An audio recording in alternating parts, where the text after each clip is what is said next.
So I missed the beginning of the show. What happened when Stannis showed up? I mean, how did he get there?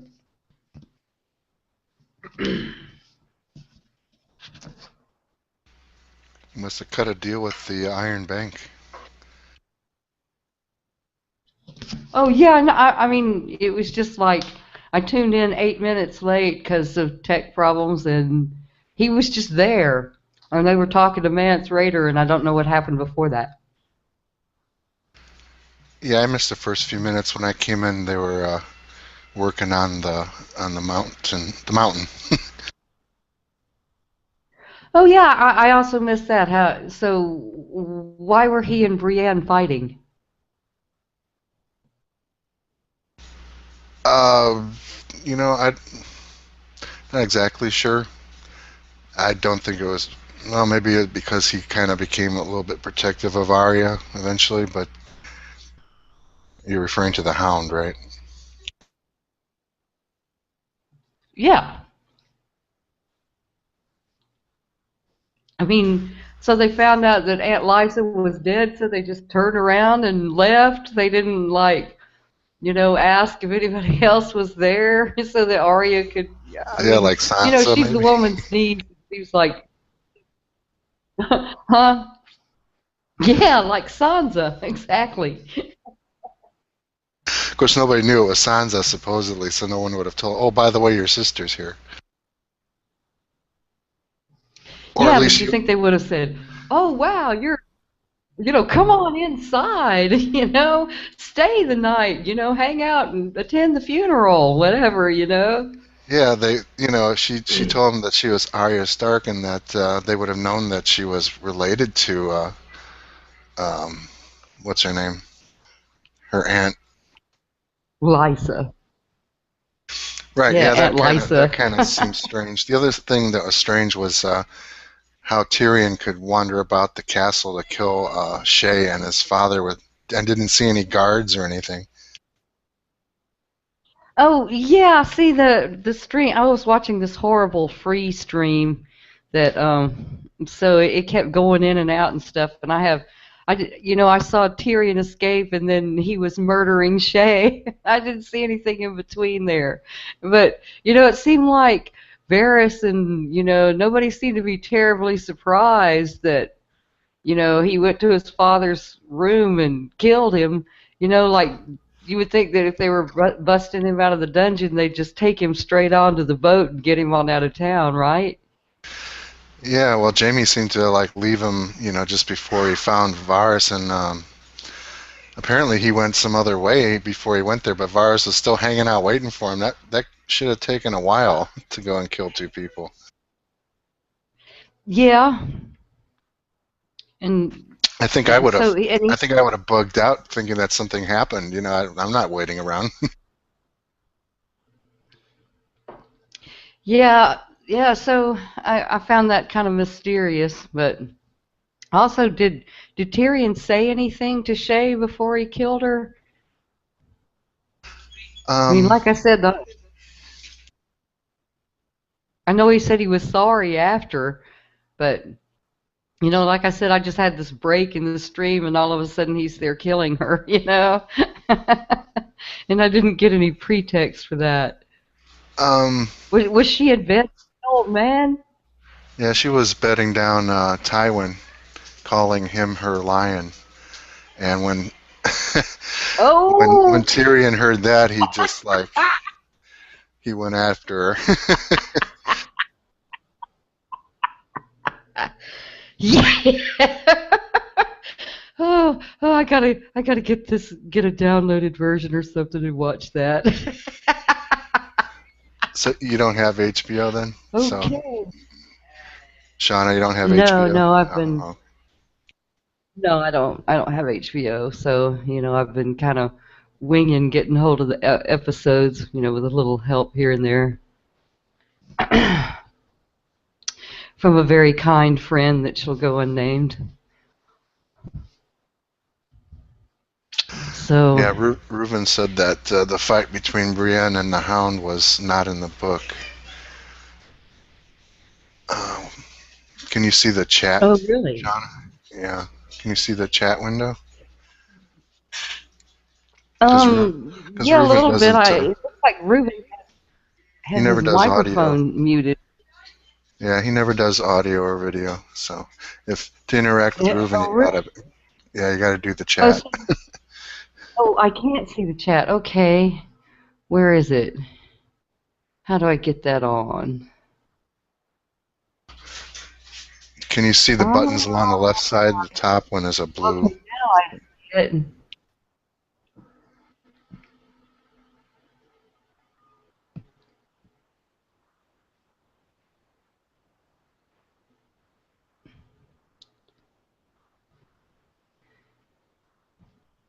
Okay, favorite part of the finale? Ooh.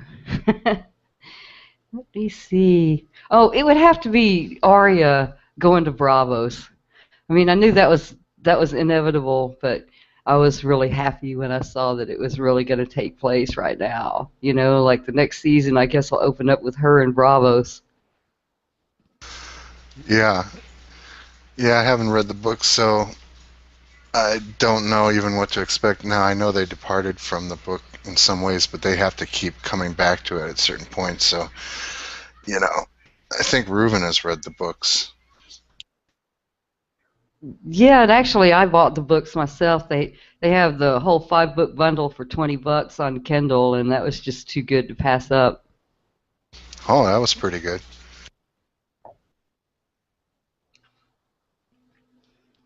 Yeah, and then I'm going back and watching the first season along with it again, and it's enhancing my experience a lot because some of these characters are just there hanging around, and if you've read the book, you know who they are, but if you're just watching the show, they're just these people that are there, like you're supposed to know who they are, but you don't. There's somebody named maybe Jory Cassell that's like that.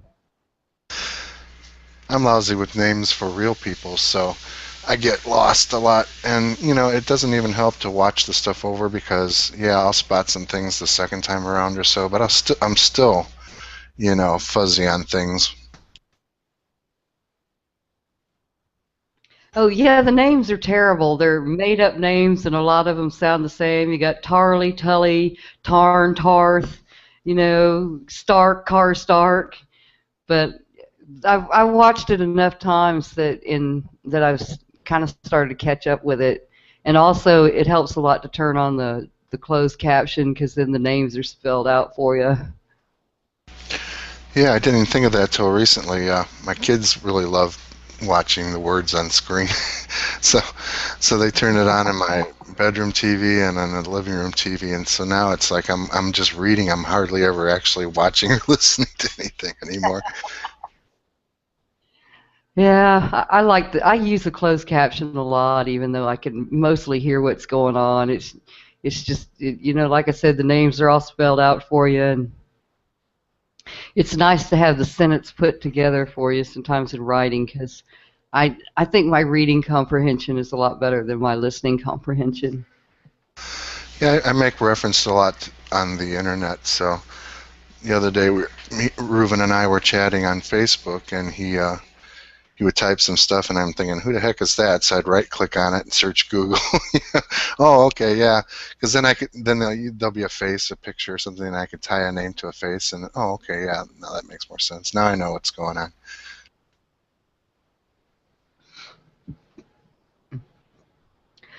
So I guess poor old Jojen Reed, he's dead, huh? Or are we not sure that the mysterious young child saved him? I think she blew him up. That was my impression with whatever she was throwing, her hand grenades of some kind. Looked like she blew him up so he wouldn't come back, I guess, Oh, as an okay. ice Well, zombie. I this horrible format I was watching it in had this big ad placed right across the top, and it was kind of hard to see what was going on sometimes. Yeah, you get what you pay for. Yeah, I was watching it on not a bigger screen. I don't really have a big screen TV. I have an HD TV. It's larger than the one in my bedroom, but you have to still kind of sit pretty close in order to see anything. So I was laying in bed watching it on a regular standard TV, and it looked like she tossed a hand grenade to blow up his body because she said basically he was gone, he was done for. Oh, well, I spotted him for a disposable character. You know, when you have an adventure north of the wall, somebody's got to die. You know, so you have to send along a red shirt. Yeah, Reuben said that in the book he's injured, but there's some, like you said, disposable characters. Like I kind of figured the Hound wouldn't last very much longer because his function basically ended in as far as the movie went. So I was not surprised that he was killed. Um, I didn't think that uh, Tyrion would have time or take the time to go off and kill a couple people on his way out of town. So that was kind of surprising to me. Yeah, it would have been really surprising to me too, but some total jerk left a spoiler on one of the video I watched last week, that what the flick commentary on the show. Those guys really do a good commentary, and then somebody just wrote it right there, and it was the top episode when I mean the top comment when I tuned in. So they're like, there was no way not to see it. Yeah, that would hurt my Curses. feelings, but now since they're going back and forth, they're deviating from the books and so forth. Sometimes I don't mind because that's not necessarily what might happen, right? Oh, yes, I told myself that to, give myself a little comfort to make it through the week. Maybe it's not true. Maybe it'll happen in a different way. But nah, it just went down. It was just a plain old spoiler. Yeah, I thought it was funny at the end when they heard the bells toll. I guess they had discovered Tywin Lannister being dead, and the bells are tolling, and Varys just decided, well, I'm gonna head out of town to get on the ship and take off with Yeah, yeah, it's Tyrion. almost like Paris already knew what was going to come down. Because I thought that was kind of weird too. It's like, you wouldn't want to be curious about who they're tolling the bell for or anything. It's just, oh, okay, and just turn around and go back to the ship. Well, it had probably, their traditions. The bells only toll for, who knows, somebody important. And since Tyrion was late, he probably put two and two together that somebody important had been died of some or something. So Reuben says bell only goes off for the I guess small he figured council members. Oh, okay. Yeah, and if he was in the small council, as hand of the yeah, I guess king. he So figured his little bird. Huh? Reuben said the bell Yeah, only yeah, he goes off always for the says small bell only council members. process of elimination. Well, yeah, plus his little birds will tell him who it was. Yeah, I think he knew right away because So, he started to head back to the city. He heard the bells tolling, and he turned around, and next you see him, he's sitting next to Tyrion in his little crate. it almost makes me wonder, though, if Varys had it kind of planned out that way, because it was mighty convenient, that Tyrion just walks into the bedchamber just at the right moment, and there's a crossbow available to him, and Jamie just leaves him all on his own earlier without just rushing him off to the ship. Interesting. That's not my impression though, but I guess it's possible. It just seemed that he took just it was an opportunity that he just took, as far as I know. Because Reuben didn't. I would be worried if I was Varys because how many people could actually help him escape? Right? He might be a prime suspect anyway. For and then being down at the ship docks, that doesn't mean that you're going to be Mr. Anonymous and nobody's going to say, you know what? I just happened to see the day that Tyrion Lannister got out of town. I saw Varys down there at the docks. You couldn't miss him, bald head and wearing his regular toga or whatever. So, to me, I wouldn't have planned to stay anyway. Yeah, Reuben says it's all part of Varys's plans. Ah, still a Targaryen loyalist.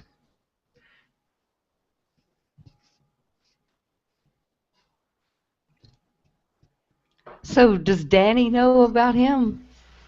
She doesn't seem to really have any clue at all about what goes on in Westeros. No, but they seem to know what's going on over there. And I thought, most of the information that came to King's Landing came through Varys anyway, through his little birds, little birdies. Yep, that's yeah. So yeah, he's always very well informed. But Reuben says no, she doesn't know. She's clueless. She's got her hands I full really too love it when they're with doing her this. dragons. Yeah, I was gonna say I really love that how they're bringing in this whole breaking the pet dragon fantasy by showing here's an ugly reality. These animals would be running around the countryside killing animals and people. Well, here's the thing. I saw on So a website a picture of the earlier Targaryens. Don't ask me for the names, but the ancestors of Dany and so forth, riding the dragons as part of, the legend of them conquering uh, Westeros and stuff. And I'm thinking, how come those dragons were so tame and these are not? well, Where, I don't know. Do we know that they were all that tame? Maybe the old Targaryens, didn't care if a few goats and peasants got burned up along the way. that's true, but I'm thinking because there was a scene earlier. I think it wasn't it the season opener where she's chillaxing with the dragons by the beach, and one of them turns and snaps at her. To me, it's kind of hard pressed for me to imagine that they would be allowed to be driven like horses and stuff when they're already and not even full grown and they're already feisty like that.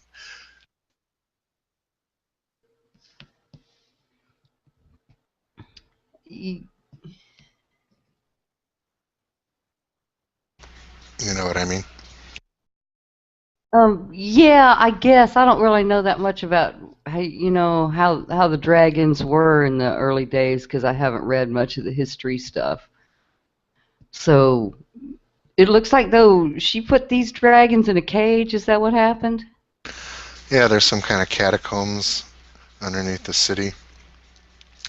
I guess I don't know if that was there specifically for the dragons, but they've apparently been living there because there's a lot of bones and stuff there. So she probably did that was their regular holding place, but she had never up until then apparently chained them up, and they didn't seem to like it too much. Oh yeah, but I kept seeing only two dragons there. Doesn't she have three? Yeah, they were, just before that scene they were talking about the one that burned up the baby, the guy that brought his baby daughter's burnt up bones to Danny, and that was the third one did that. I think it's called Dragon, yeah, Dragon, and yeah, he's gone rogue. Ooh, Dragon. He must have really been reaching for that name. Oh, yeah, so it's still at large, though, huh? Yeah, I Oh, guess wait. that's the biggest one, the one that she named after Carl Drogo. Oh, it's not Called, Dragon, it's Drogon. I yeah, like see. Khal Drogo. That's what I thought. She named it after her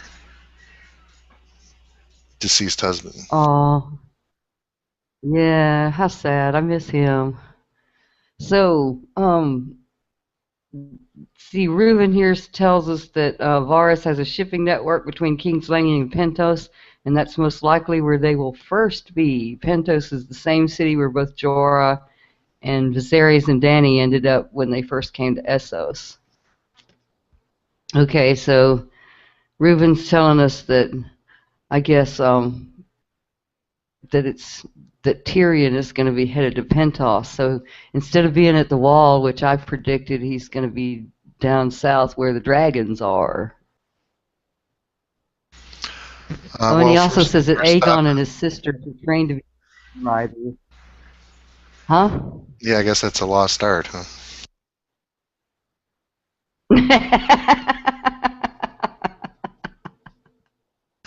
So I'm I wondering, guess so. did Arya get her way, and was she on her way to the north, or was she going to Bravos? Oh, she was headed for Bravos. She realized that when the guy said he was heading for Bravos, that was kind of like a message from the universe, you know. And she gave him the coin that the face changing man gave her to in you know to as a, you know he gave her the coin way back, and I guess it was season 2, and told her if she ever went to Brazos and say Valar Morghulis, and I guess then she would be taken to him or to someone friendly to him. So I'm assuming she's going to go to Bravos and learn to be a master assassin. Yeah, well, you know what I'm thinking? She, her journey has really changed her. I mean, she's pretty cold-blooded and merciless. I mean, she just let the hound die rather than putting him out of his misery, which was like the worst thing that she could do, and she did it with, very steely-eyed and cold.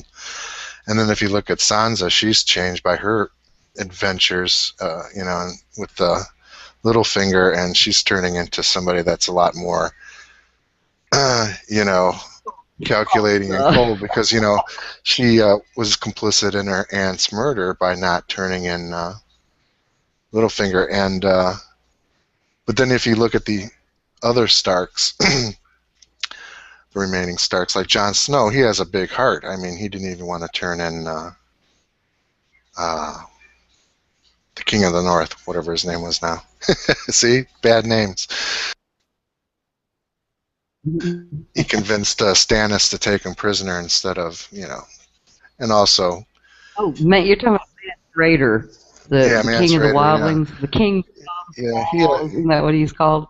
yeah, he's still got a big heart. He's full of mercy and that kind of stuff. But it's kind of like a contrast to the way his rest of his siblings are turning out, except for Bran, you know. But he's on a spiritual quest, so it's hard to say exactly what kind of person he is because you don't really know much about his story. I'm sure they skipped a lot of it in order to get to where they got to today. Well, I bet he's learned to mind his own business. Sorry, that was mean. Yeah, that was pretty cool. But I'm glad they finally moved that part of it ahead, because you're wondering, well, how does it's going to come to something, but and you're wondering why it's taking so long to get there. So at least now, some of the things because the original inhabitants of the islands, according to the backstory of Game of Thrones, they were the ones that were instrumental in helping the first men get rid of the White Walkers the first time. So bringing them back into the story, plus the three-eyed raven dude and all that stuff, that kind of sounds like that's moving towards a resolution of this attack of the White Walkers from the north. So that's what I was wondering is how they were going to deal with that problem.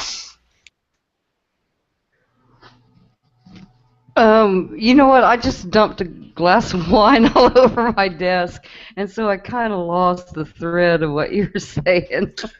I cannot You, remember a single thing I said.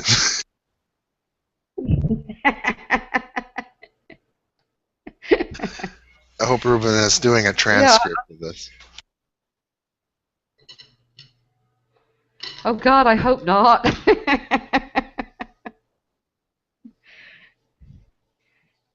Okay. Um. So let's see. We were talking about Mance Raider, right? And he was the king beyond the wall. And then we were talking about Bran. Oh yeah, and the three-eyed raven guy. Well, that's what I'm calling him because Yeah. the that's the vision he had, and Ruben wants to know what our theories are on what this guy is.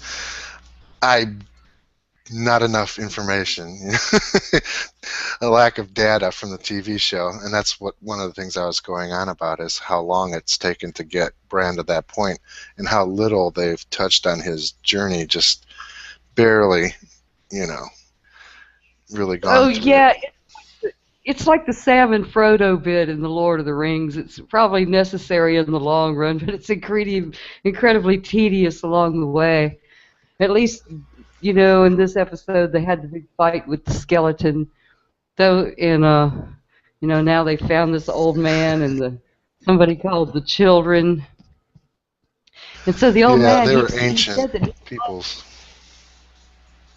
yeah, yeah, you were saying that while I was mopping up the wine. I remember that they helped the first men defeat they helped them White defeat the Walkers. White Walkers. Was that it? That's what I had read, I believe. So it was like an alliance between the original fairy type inhabitants of the islands in order to defeat the menace and drive them back north of the wall. And so their reappearance seems to me that points to a solution to their coming problem with the attack of the White Walkers. They're going to need the help of these beings and their powers and stuff. So in a sense, somehow that old man ties into it that Bran came to. Because Bran asked him, "Are you the three-eyed raven?" and he didn't say he was. So whatever he is, he represents some ancient and magical power. So that's as far as I can tell, from the show, from the movie anyway. I mean the TV show. Yeah, Sorry. Reuben said ancient days, maybe so. They finally found Jehovah. Yay. Well, just like in that Star Trek movie, there isn't there one where they keep traveling looking for God, and then they find this kind of corny looking like huge face in the sky that turns out to be who they're looking for. Yeah, and it's not a god, it's an imprisoned alien or something. Or they might have been implying that it was some kind of satanic archetype. I'm kind of torn on interpretations of that one. Yeah, I didn't watch that one very many times. Let's see. No, it's pretty goofy. Ruben says he knows who he is, but no one knows exactly what will happen to Brandon Stark. But it is important when he said, "But you will fly." Okay. Yeah, if your legs don't work, flying would be Oh, a big help. Brandon's gonna. I know the old man is, even though he's ancient, ancient, ancient, he's finally gonna die, and he needs someone to replace him as the three-eyed raven, and it's gonna be Brandon. Well, that has to tie in with his ability to inhabit other bodies, animals, and Hodor. Because you can fly. He can fly by inhabiting other beings such as birds and stuff like that. I don't know if he's ever did that. Maybe he has. I know the dude that was one of the wildlings was able to connect with birds, but he was conveniently killed. Oh yeah, they call those guys wargs. It's spelled out on my closed caption as WARG.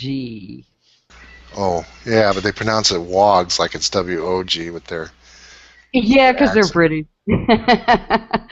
Yeah, I have to use the closed caption a lot with British TV. Yeah, I wasn't sure exactly how to pronounce it because I wasn't sure how to spell it, so that's why I didn't actually say it. Didn't want to sound stupid.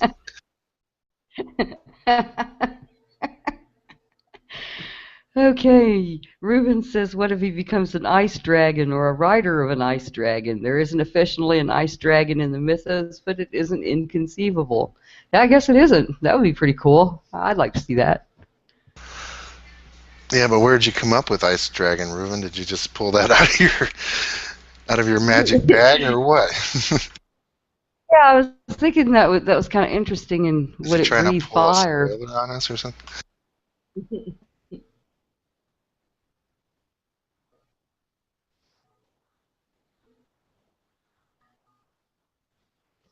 What the hell does that mean? He becomes Superman? Who? Well, I thought it Who would mean becomes that Superman?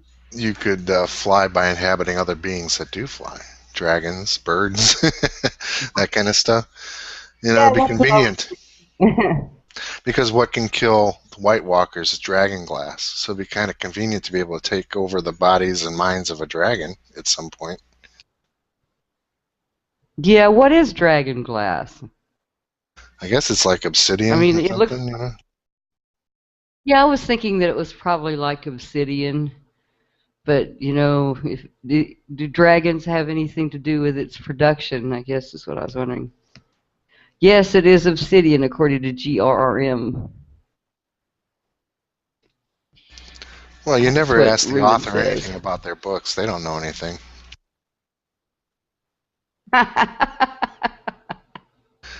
Because, when I write, Yeah. it's like a trance and stuff happens, and it's like, why did I write that? And where am I going with that? And sometimes you have to change things because of what you write.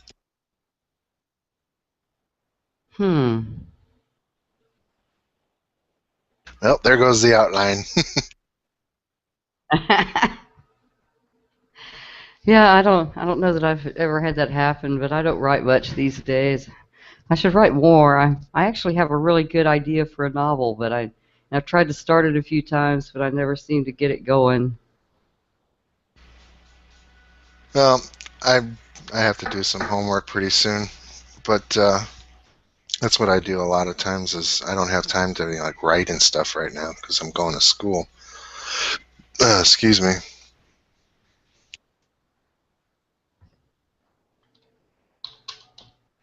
Yes, Reuben, I bend the knee to the Lord Stannis, my king.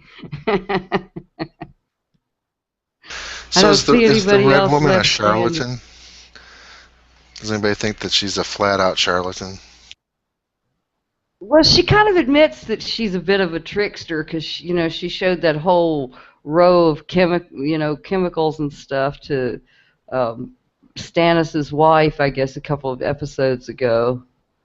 But there's still a thing, that it's kind of hard to fake some of that stuff that's happened. Like the other guy that keeps bringing, the soldier Demon. back to life, and then how she seemed to have conjured up some, like cloud of smoke that went into Renly's room and killed him. I mean, you can't really fake that. Yeah, that's true. But as far as like the powers of seeing ahead of time, it seems like she's been wrong a lot of times. And also, like I remember in the one episode where they when they got the ravens about the White Walkers, so she's looking in the fire, and all of a sudden it says, "Okay, this War of the Seven Kings means nothing." It's like, okay, now that I'm aware of actual events, I need to change my prophecy strategy.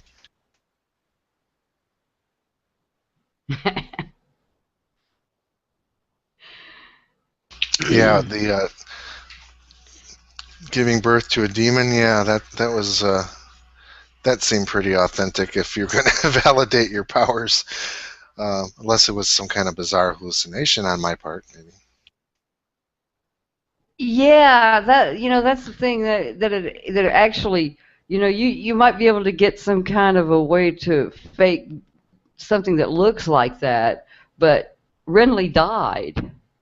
you know, I mean, Yeah, like miles away, this thing appeared in a tent with people who were totally unaware of what was going on, and someone was stabbed to death. yeah. So I Well, think I what think I we was are supposed to thinking. think there's some real power there.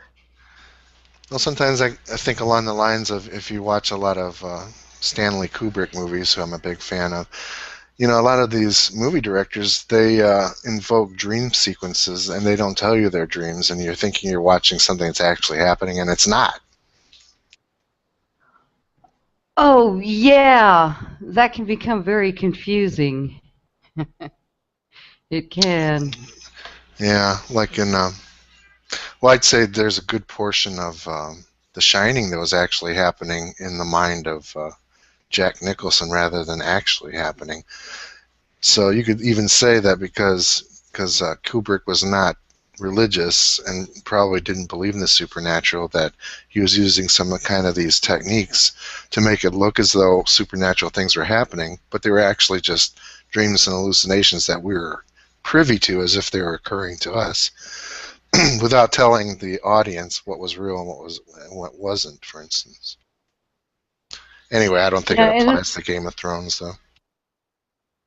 then of course you can do like the series Dallas and backtrack out a whole season by claiming that it was all a dream. Do you remember that? Yeah, that was terrible. That was really horrible. Of course, I didn't watch Dallas, so I just heard about it, and I could sympathize with people that were devoted to the show and then had to like that. Poof, it's all a dream. Yeah, but in a way, though, I think everybody was glad because the whole thing, the season had taken off in a total direction that people didn't like and stuff, and so it really worked out even for the fans. But it was just so blatant. Whoa, whoa, whoa! That's Wait, a we that's have a a very long post. long. I hate long posts. Okay, whose return will be heralded by a deep and lengthy winter.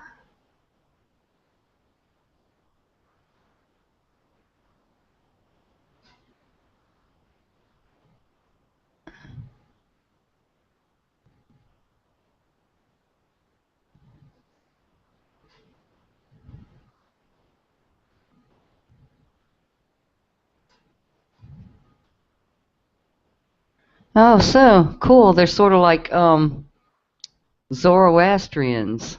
Sounds like. Yeah, unfortunately, neither one is particularly good.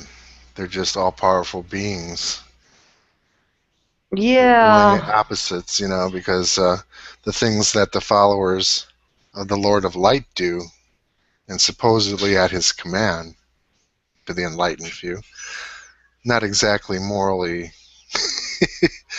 I guess they have their own moral Fire is system. the purest Yeah, so if I death. had to pick, you say, okay, which would Yeah. you rather be ruled by, the Lord of Light or the Great Other, the Lord of Dark? I'd say, do I have to choose? Right.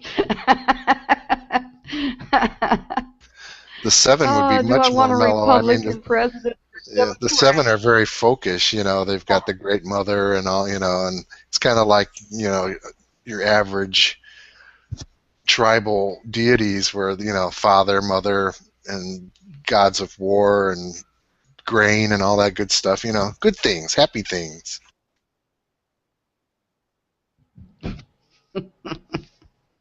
how Ruben's changed his logo over here. Keep calm and worship Rolor.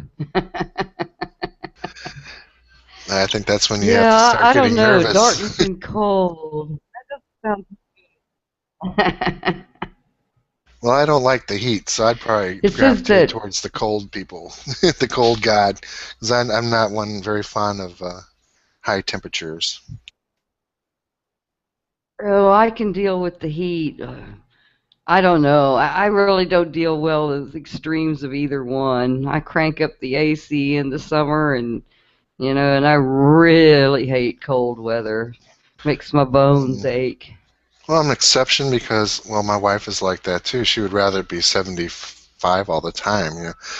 But my dad was a big hunter, and I spent a lot of time out in the woods, sitting around waiting for animals to come by in like temperatures that are unbelievably cold, and you kind of get used to it over time, to where you can tolerate the extreme. But to me, I would rather be on the cool side. I'm not saying I want to be like the north of the wall or something, but I would definitely like it a little on the cooler side. Of course, you live in Texas, so you're probably used to the warmth. Oh yeah, yeah. It doesn't even really bother me that much until it gets over 90.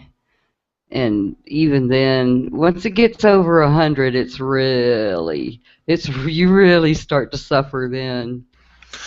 I was like in But if it Arizona a gets few the years least bit ago. cold, I was in Arizona when people were dropping like flies all along Texas and Arizona, New Mexico, in that area.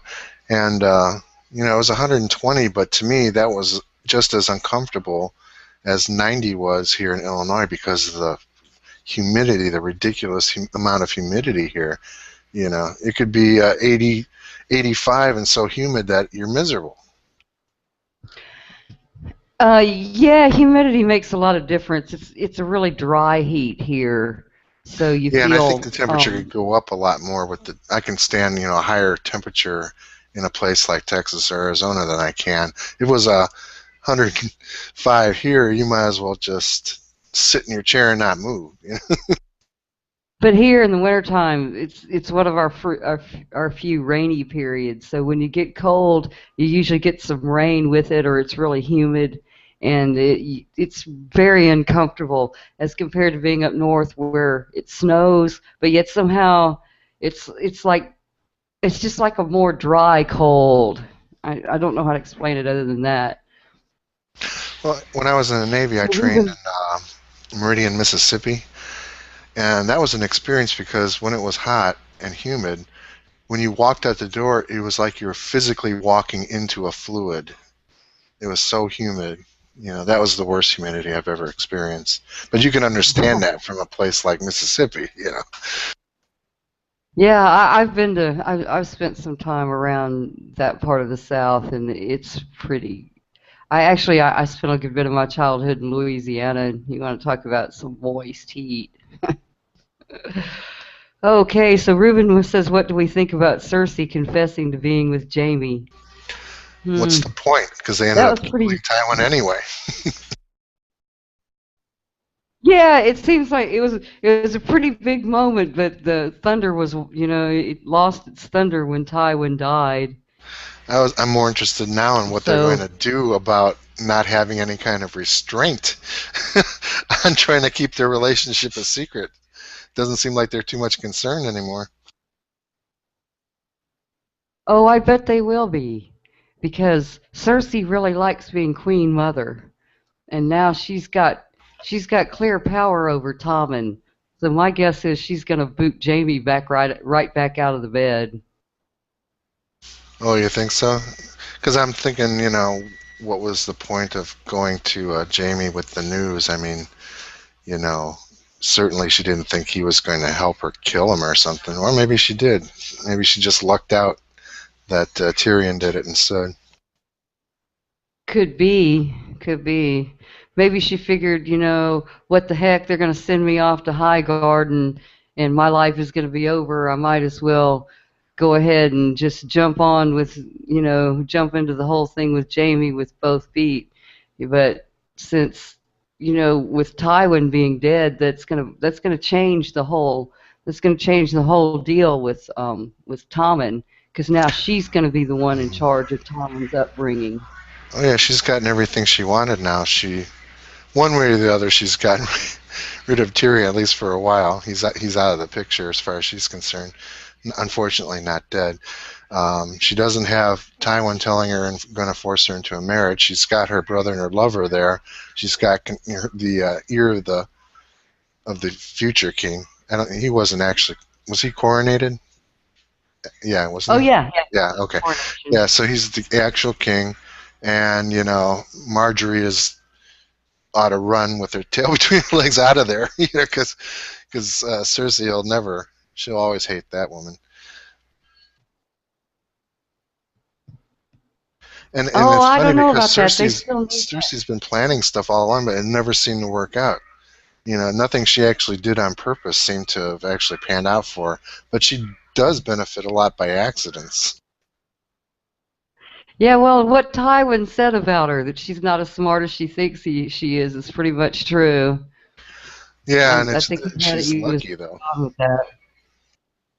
But I think, if she continues on with Jamie, it's going to be extremely on the down low, because she's not going to be able to exist as the de facto ruler of Westeros with, having sex with her brother openly.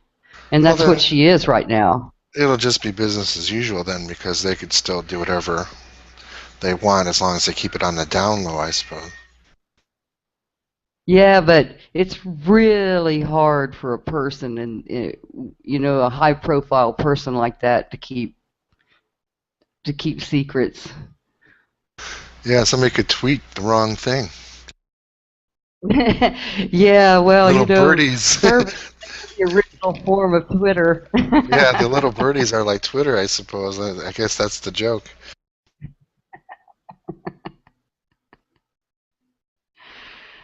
Oh And they would yeah, have the like finger Ruben's book next picture instead of is Facebook. Melisandre. I'm sorry, what? I missed that you were cutting out a little bit there.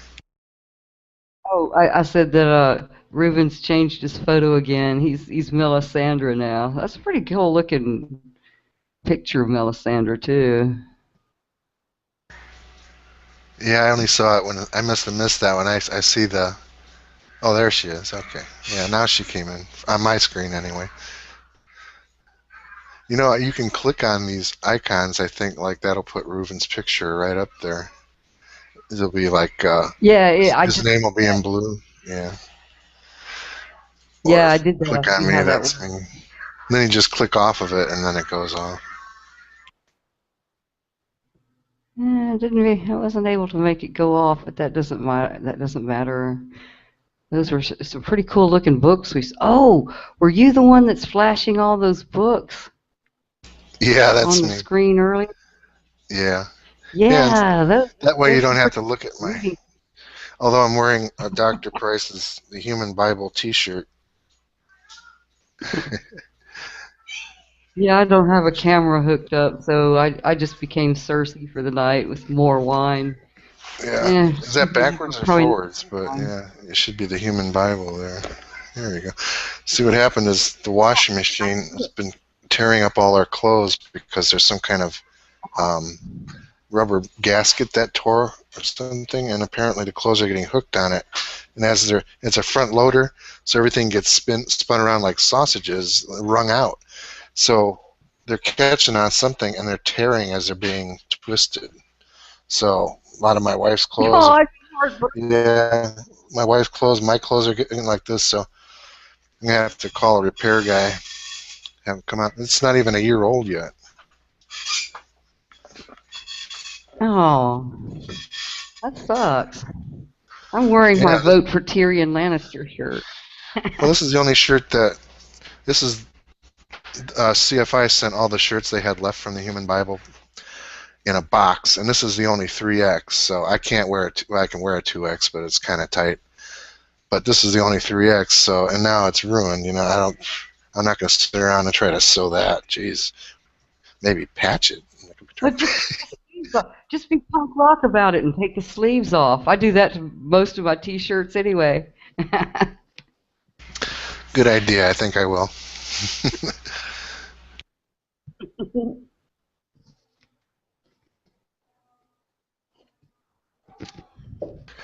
Well, I'm surprised there's only Okay. 3 of us in this room in this hangout.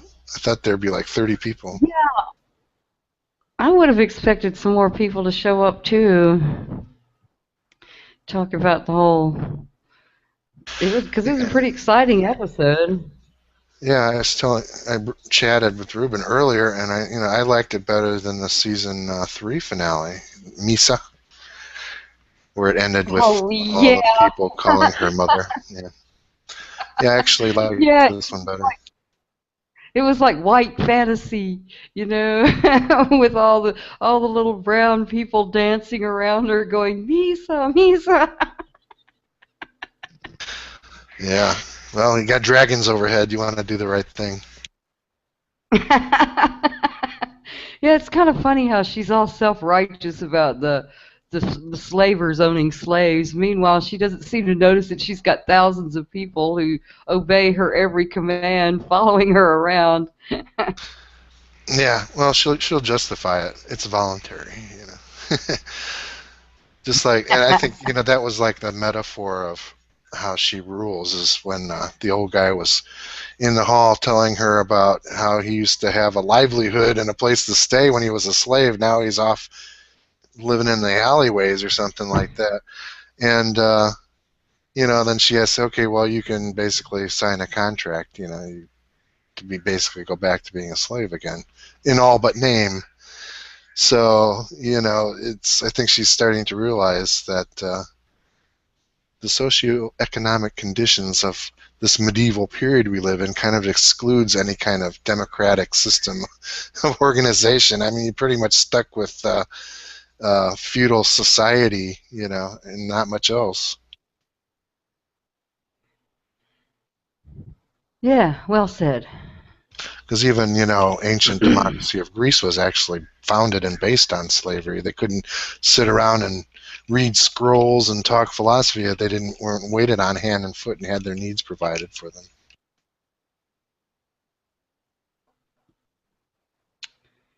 Yeah.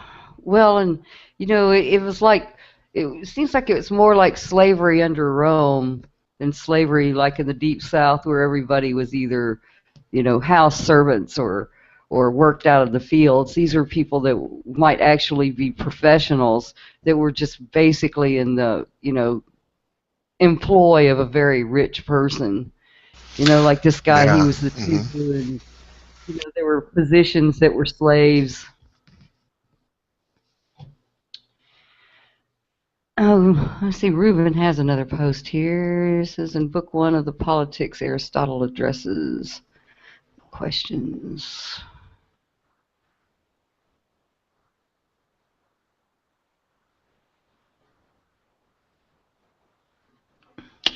Yeah, I don't know. I think Aristotle's just apologizing for a state, for something that exists in his society, Yeah, and everybody's a kind of a there's product of like, their time in some way. Even though, their views were a lot more enlightened than, say, a Christian apologist would give them credit for, you know, because that way they don't have to discuss why slavery is not condemned in the Bible when there are cultures existing at the same time that had very informed moral laws regarding slavery. But Jesus had to be the one to basically enlighten the world. All the morality sucked until he came on the scene.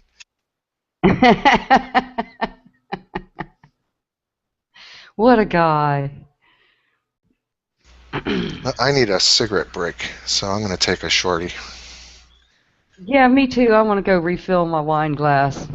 So, Cool. I'll be be right back in a few back. minutes.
Oh yeah. D&D always making excellent scenes into just good scenes. What is D&D? And I'm gonna be kind of in and out of for here for a while because I have to feed some young goats, and I also just remembered I haven't called my dad for Father's Day. So if you don't hear from me for a while, that's why. But I'll be back.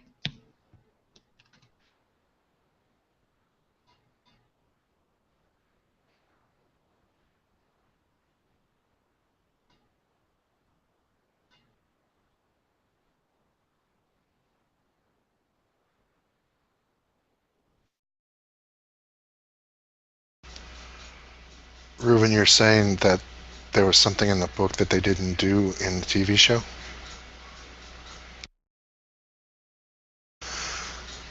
I think Tyrion had enough reason to shoot his dad, even if they didn't bring that up. But yeah, I remember that was mentioned earlier in the season.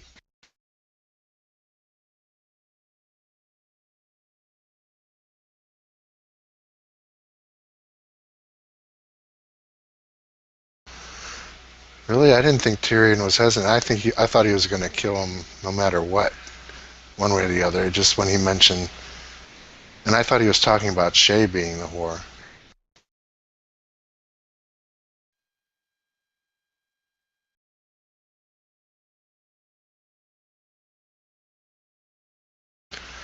because he said he couldn't go back into this chamber because Shay was dead there, and then that's when I think wasn't that when Tyrion said whore the second time and he got shot?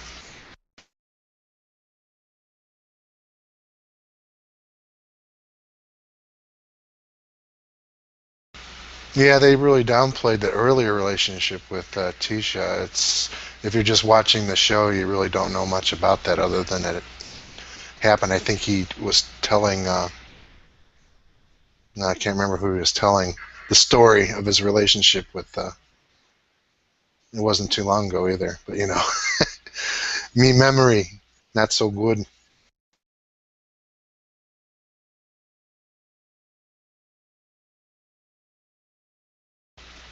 I need the HBO show in ebook form so I could search.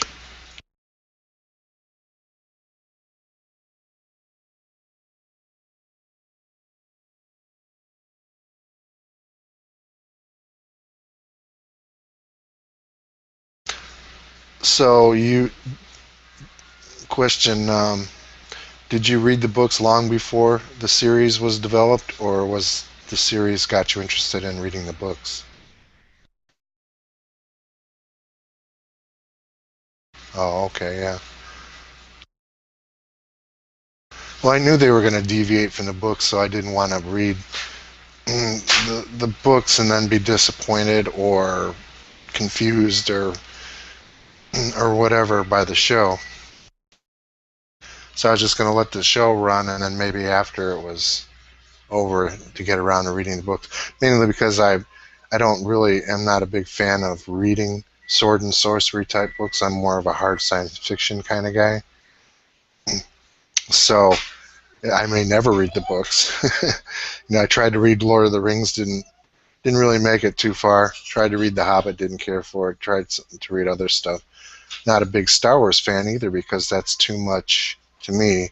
A mixture of that with science fiction. I much prefer hard science fiction.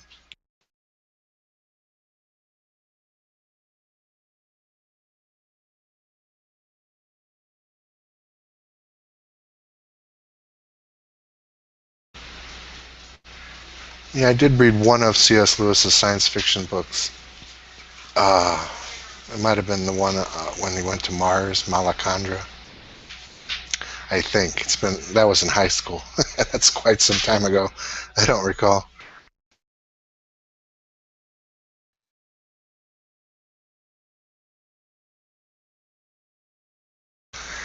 Yeah, and I'm very selective about what I watch on TV. It's rare that I find a TV series that I really like to watch from beginning to end and faithfully watch it.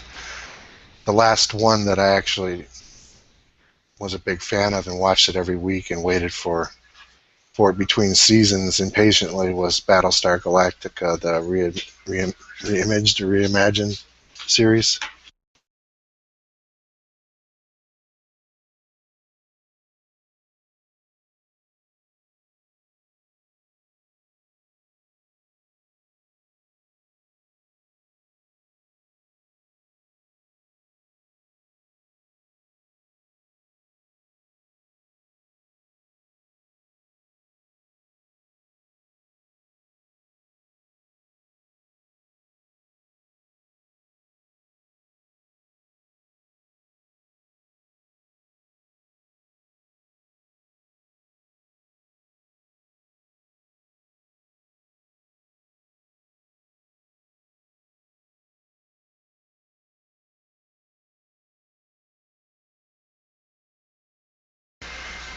My son is distracting me. Hold on.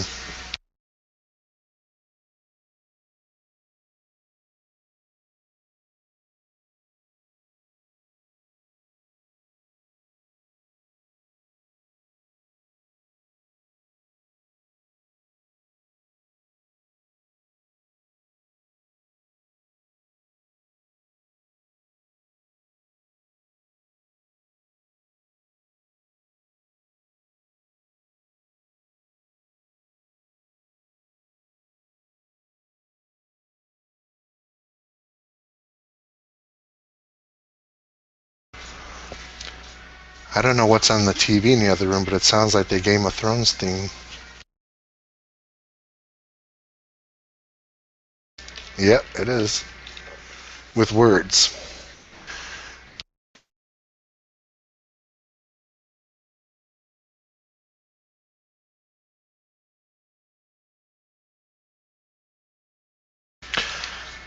Well, that's odd because, I don't let my 15-year-olds watch it.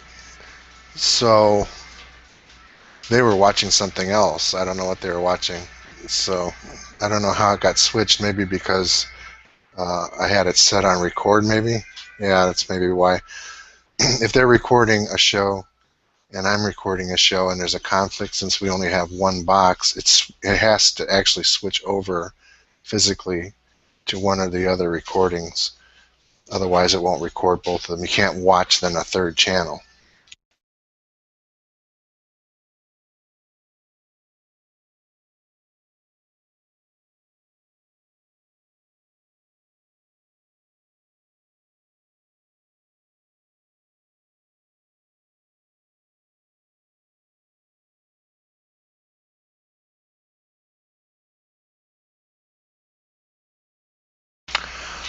Um, they can watch TV-14 stuff, PG-13 movies. I don't. My wife said, she would let them watch certain R-rated movies, but unless there's some really good reason for them to watch something. But I follow the ratings. You know, they can watch R-rated movies when they're 17. But Game of Thrones is TVMA, which means to me that it's 17 or more, even 18, because some of those cable porn shows that come on late night are TVMA too. So to me, that's adult entertainment.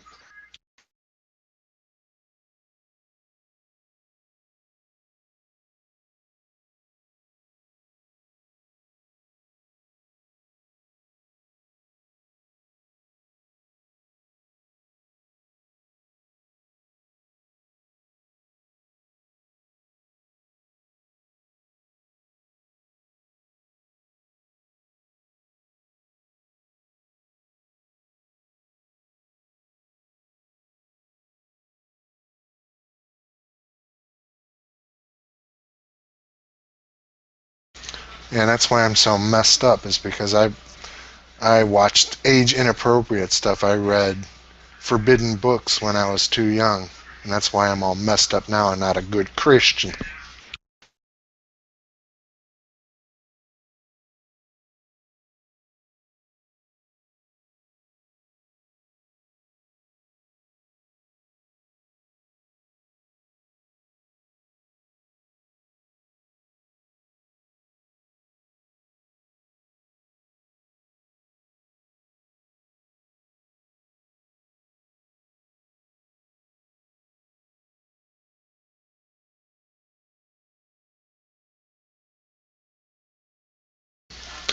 Yeah, every parent's different. A lot of parents around that I know around here will let their kids watch stuff that I wouldn't want my kids to watch particularly. But it also depends on the kid too. My kids, both my twin boys are Asperger's, and they're not functioning at the same level as other 15-year-olds anyway. And I know for another thing that Game of Thrones would be totally boring to them. They have no interest in that kind of stuff at all.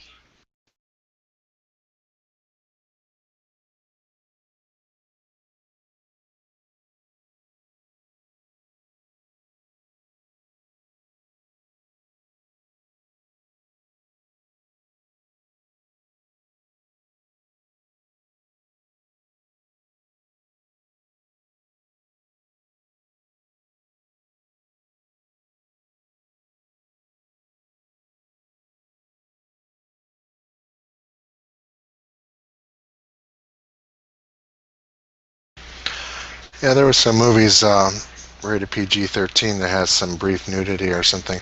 When they were 13 last year, I didn't feel right in letting them see that, but now that they're 15, if they're watching a PG-13 show that has nudity, I would probably let it slide. But they're like prudes. They are really like, ew.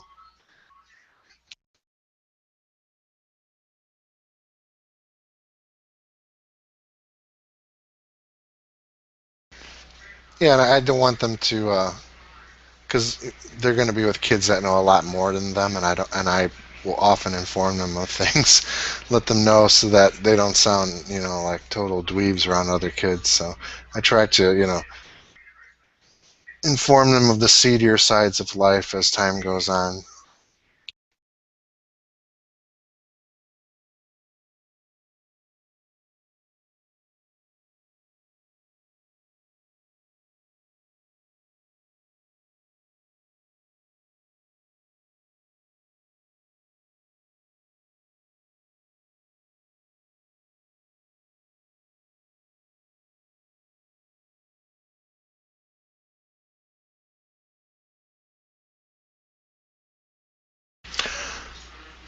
Yeah, I'd say I agree with that, but a lot of things that I have to do are constrained by my wife's wishes too. So things that I would let slide, I know she wouldn't, so I have to kind of act as if, she, according to her standards, because she's not an amoral, atheist, godless bastard like me.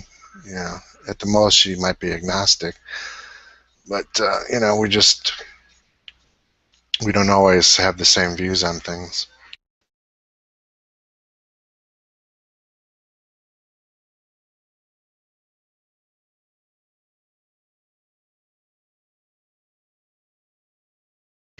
Yeah, that is weird.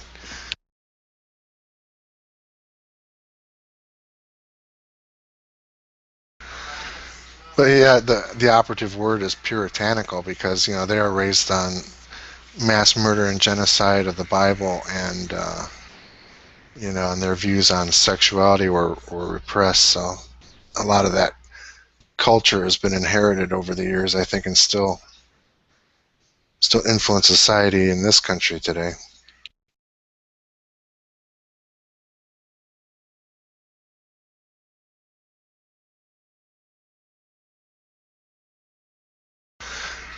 Hey, I thought the Bible was written in English because if it was good enough for King James and Jesus, it's good enough for me.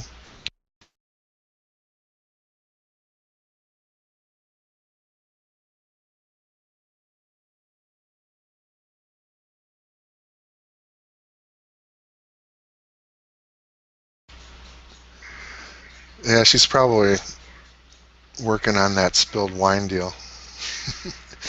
You might have hit the carpet or something.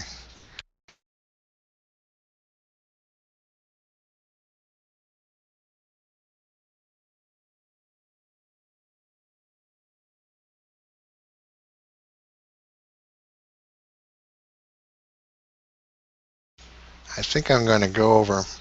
My wife baked a cherry pie, so I'm going to go over and cut myself a piece of that right now. So I'm going to still be hanging off in the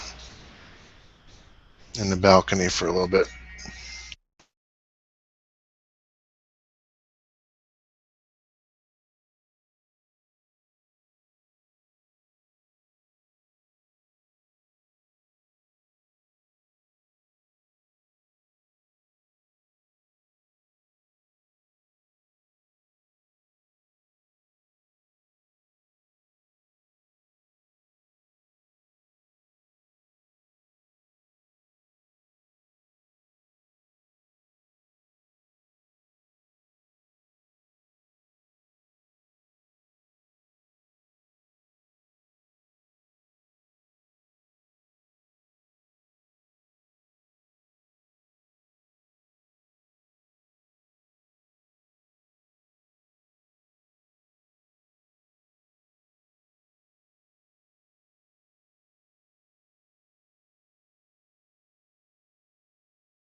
Well, I fed the cat instead since the cherry pie is still too hot.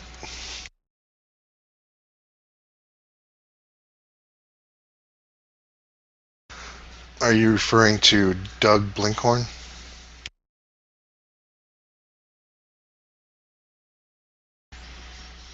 Yeah, we had a nice little chat yesterday.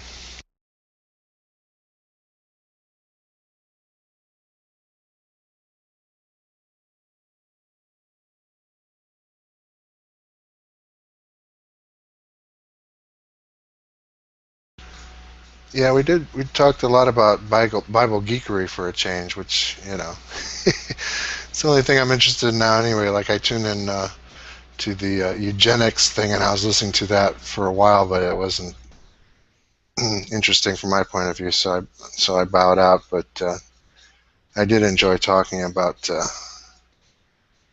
higher criticism stuff with Doug.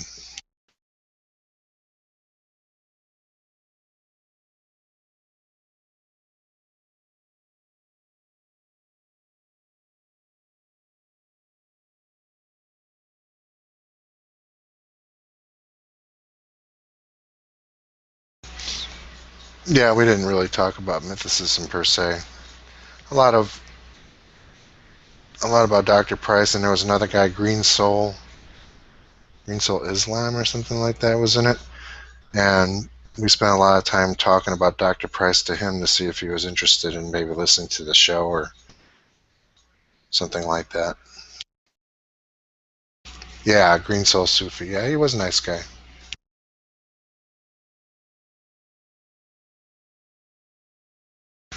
So we didn't get into all the details of stuff.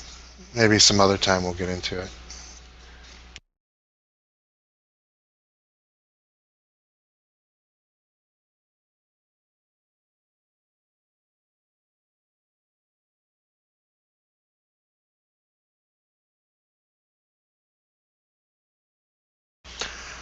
Yeah, what we spent most of the time telling him about Dr. Price, telling him about his views, his approach to the Bible, being an atheist and stuff like that, so that the guy knows exactly where we're coming from. Because a lot of guys, like that one black guy, is his name James?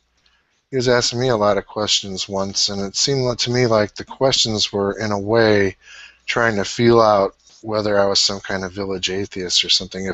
Why am I interested in the Bible if I'm not a theist? Do I have some kind of axe grinding agenda? I think that's kind of like what he was kind of like leading to, or trying to at least see if I was heading in that direction. I hope I disappointed him.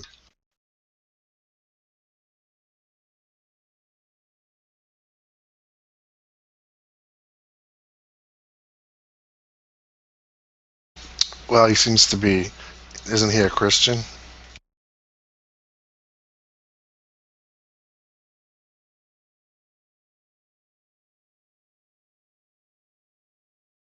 Oh, interesting. Yeah, well, you know, if you're an atheist and you're a Bible geek, that's not exactly common. It's not like everybody knows that such people exist, so it's always kind of a shock to some people to even know that there are people that devote so much time and energy to studying the Bible, and they're not even religious or theist, or they may not be non-Christians. So, yeah, I guess the questions would be coming from a perspective of what? WTF?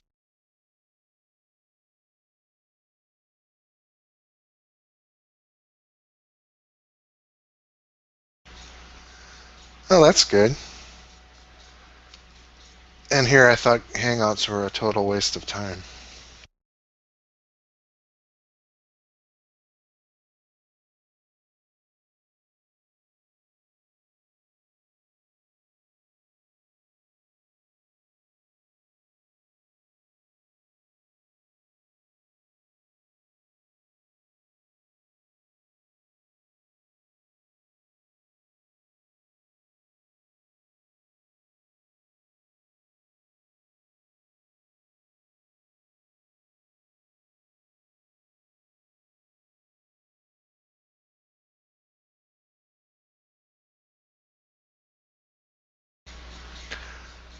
So, is Carlton knowledgeable in Bible geekery?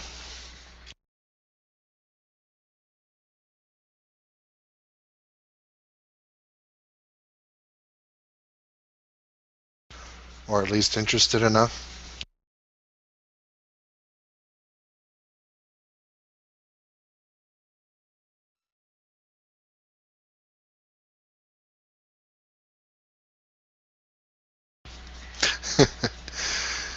Yeah, when I talked to him, the conversation was all over the map, predominantly about Star Trek and related science fiction, but yeah, it was pretty much all over the place.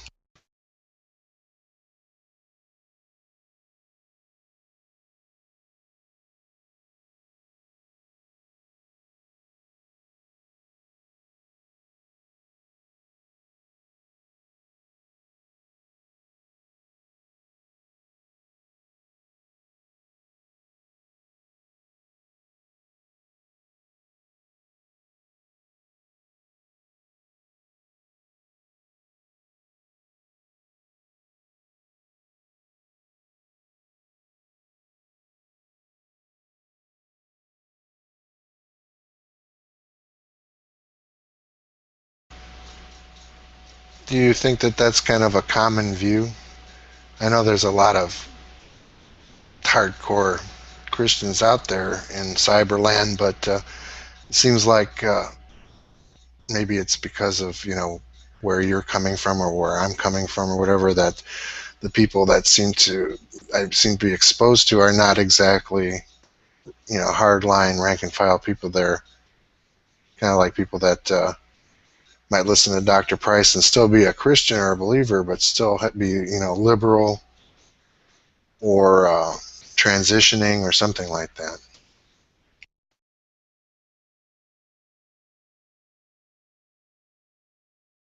Yeah, that was my impression too. I was wondering if you had a theory about why that those kind of people are the ones we encounter. Is it just because there's so many of them?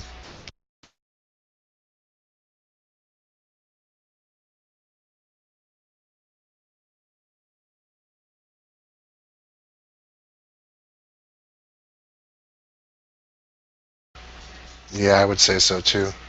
Because of the internet and the spread of information, I think a lot of people's eyes have been opened that otherwise would not have been exposed to a lot of information.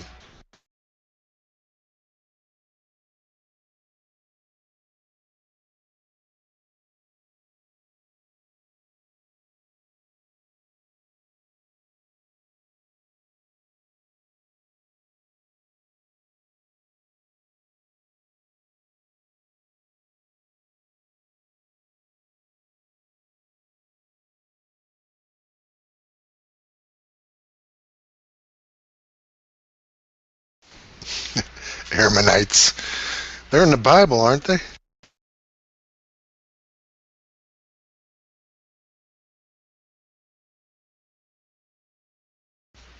Oh yeah, you said it. I agree with you there.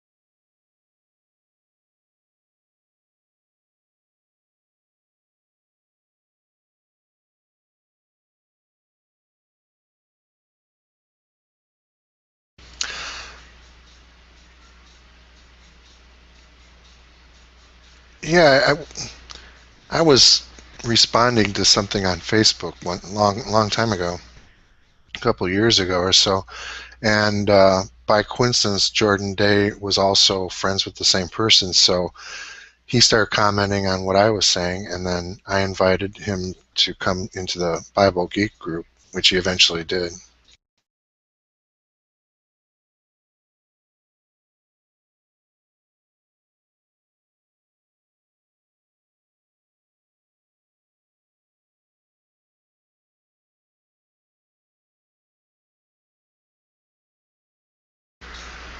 I'm pretty sure I did, because it was after I had, it wasn't right away. There was some kind of lag time, but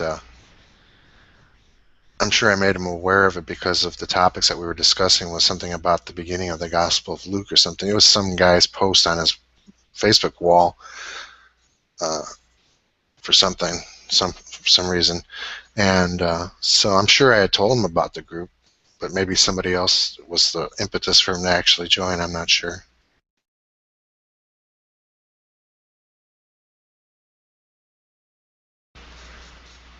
Yeah, Jordan's been in the group for a while now.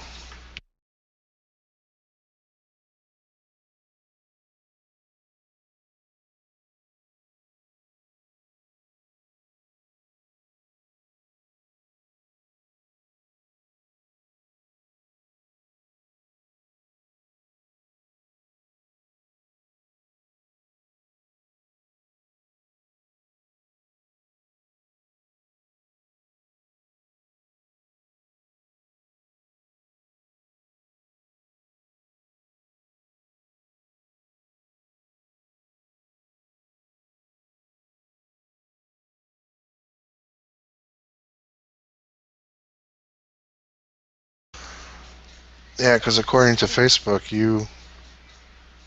Jordan Day was added by Reuben Goldstein over a year ago.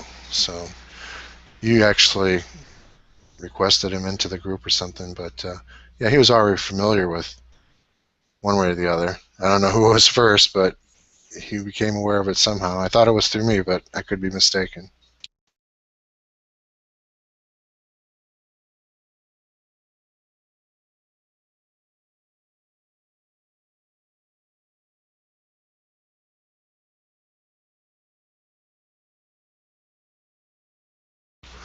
Yeah, I think yeah when I it had been about the same time, at least a year ago or over a year ago. because the comments that were going back and forth, I could tell he was not one to entertain any radical positions at that time, but he was a very nice guy. You know, he was very polite, and it was a very nice short debate. I mean, you know, I liked him right away, even if we didn't agree. So that was one of the things that stuck in my mind. So I was glad that he did join the group eventually.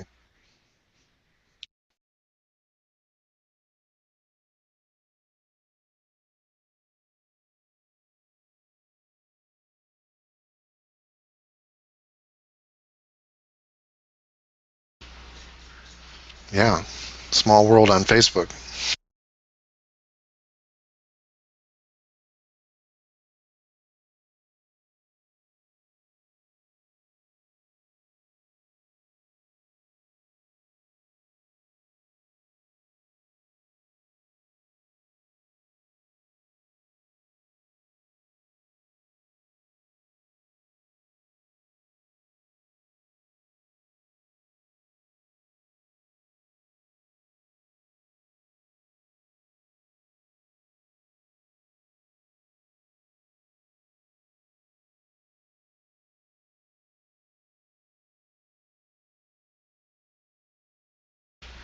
Well, that was short.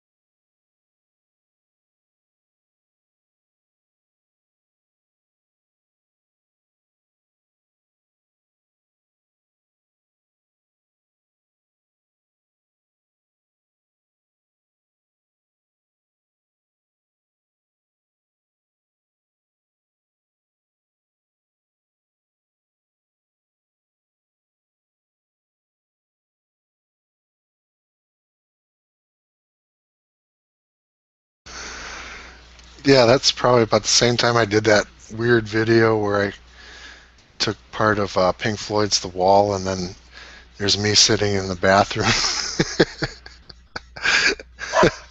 next to the toilet. You remember that one?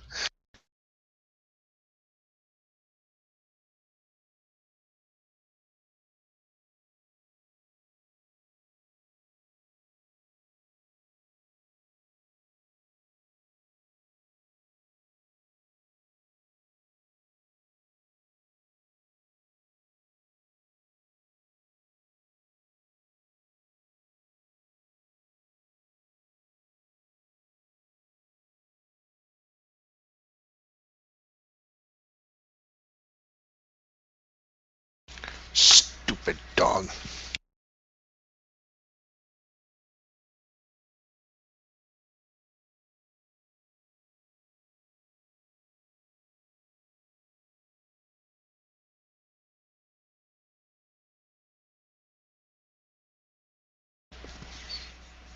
Wonder what happened to Shauna. Are you still there?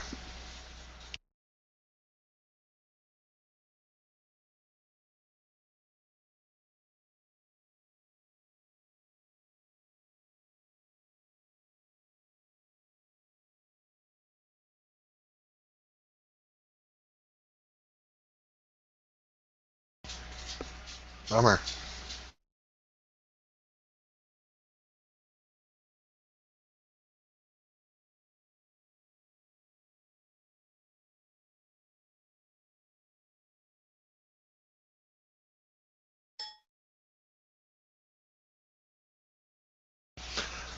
Oh, that's cool.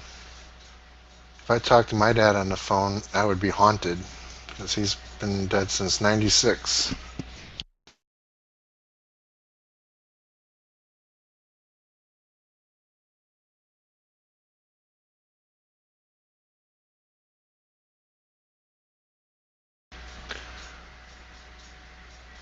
So, Ruben, did you like the finale?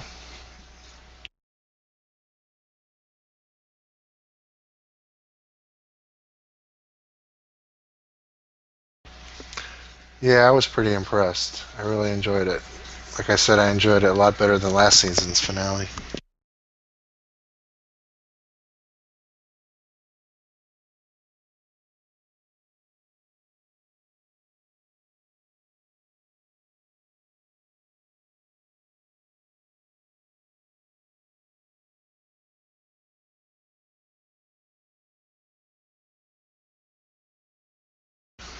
but expensive. Unless it was all CGI, right? You could have had a skeleton army like in Jason and the Argonauts,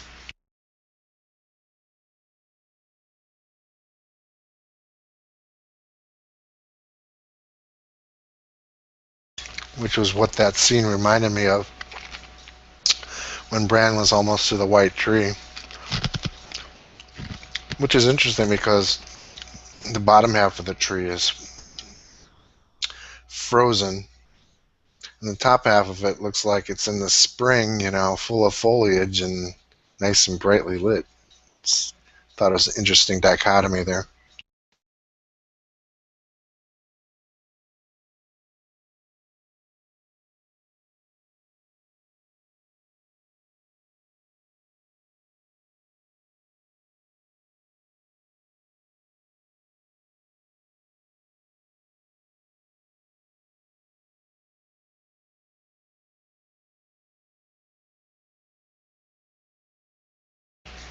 Hodor.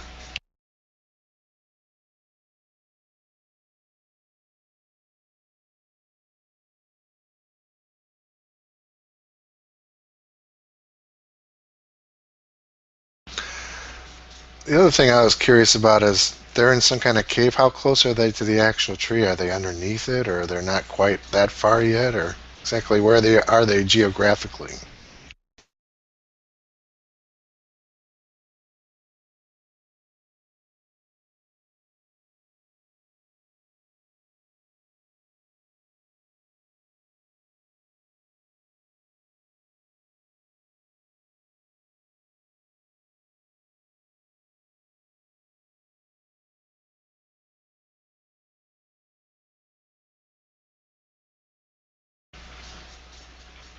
Yeah, because what struck me is it looked like the old man was actually sitting in the roots or something like that. Or I guess it could have been a bush, but my impression was, without not being able to see it all that well on my screen, it looked like he was sitting within the roots. I thought maybe they were directly underneath the tree. Ah, okay, yeah, it was roots then. My eyes aren't that bad then.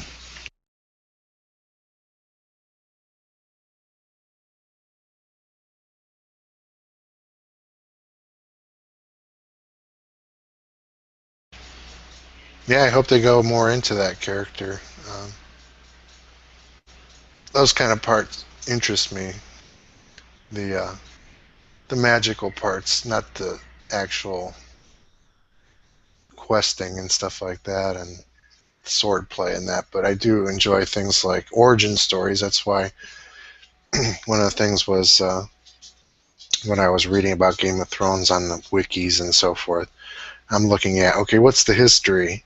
How far back is this mythos go, and what does it have to say about where these people came from, and what is the sources of the magical beings and so forth? What are the origins of their religions? That's the kind of stuff that interests me.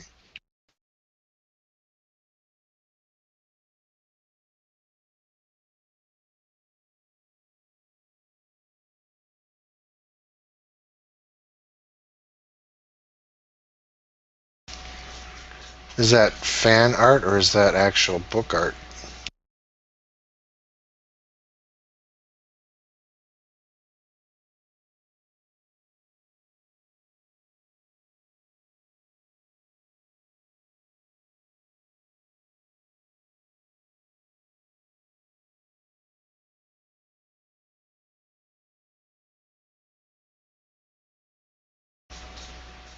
The Mad King.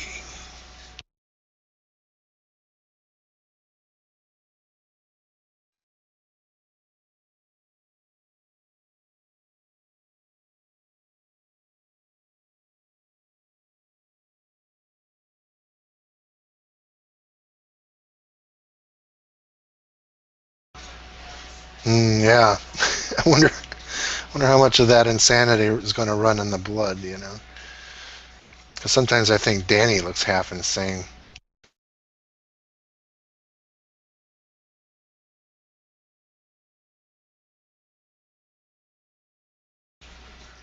Yeah, she just gets that weird look in her eye sometimes. I wonder about her. I worry about her.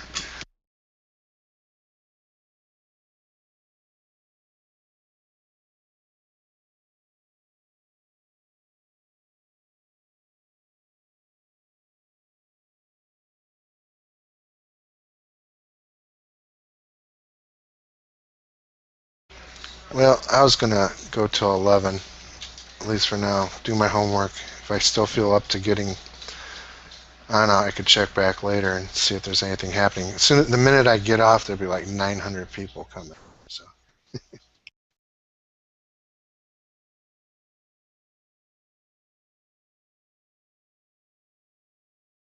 it's just a short paper I gotta do. This is like the second week of Arizona history and government. It's not, they don't really pile on the work for this. It's just something that they have to do. All the people from all over the world that take online courses through, excuse me, this online university stuff, they have to take it. So they're not. It's not. It's just a short paper. It's like it only has to be. I think it's only like 500 words max.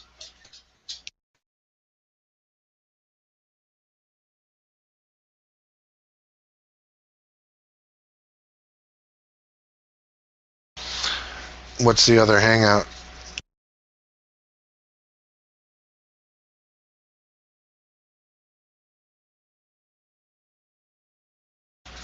John the Deist. Is that brother John?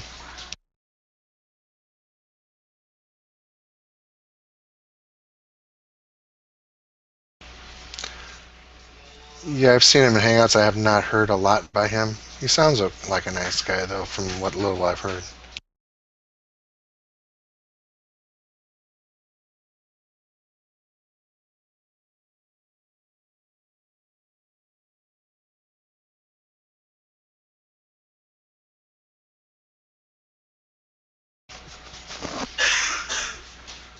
Yeah, good Father's Day.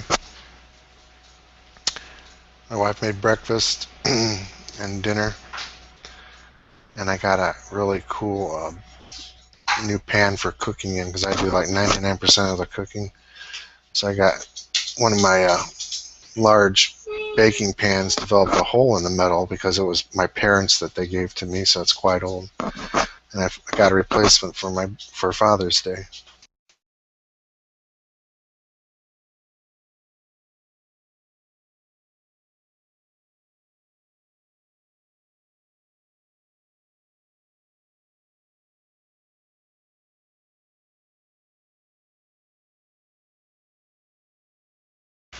Yeah, so I had an easy day.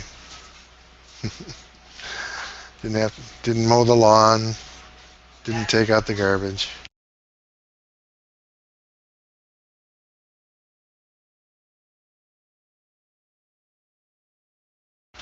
Yeah, I know you're not a father. I'm gonna go say goodnight to my kids, so I'm gonna go ahead and sign off. And you guys have a good one.